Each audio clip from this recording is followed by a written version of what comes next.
Kita kisar kopi 18 gram. Yang ni kita timbang dulu.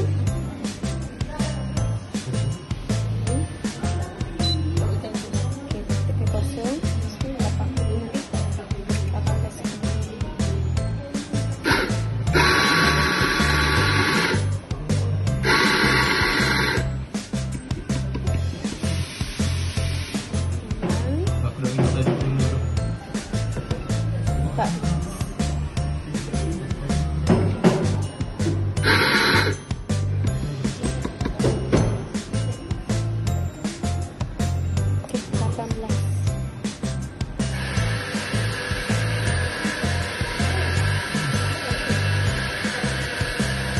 Kita kena ratakan.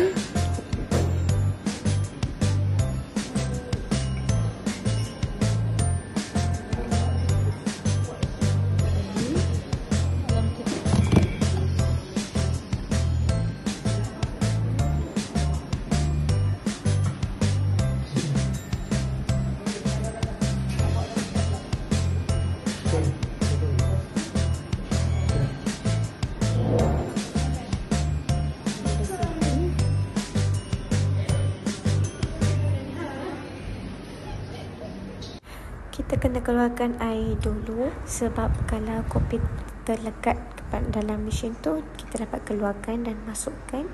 Lepas tu kita kena tekan air untuk mengeluarkan kopi panas.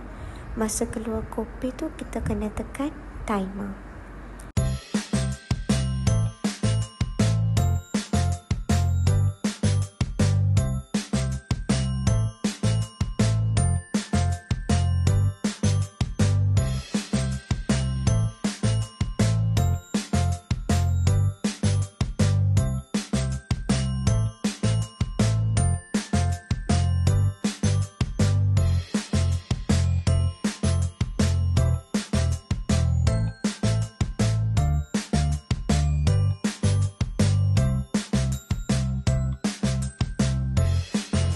Kita kena steam susu. Susu kena sejuk.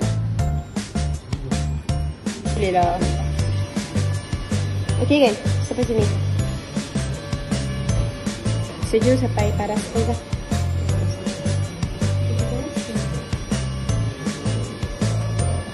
Okey, kita kena panaskan susu. So kita kena buka steamer sebab keluarkan air. Kalau ada sisa dalam steam tu dia dapat keluarkan. Okey, and kita letakkan picture stainless tu. Okey, saya letakkan bahagian kiri lah sebab saya senang untuk handle kiri. And buka steamer tu, panaskan susu.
Apa dia cakap aku keluar? Yes, stop.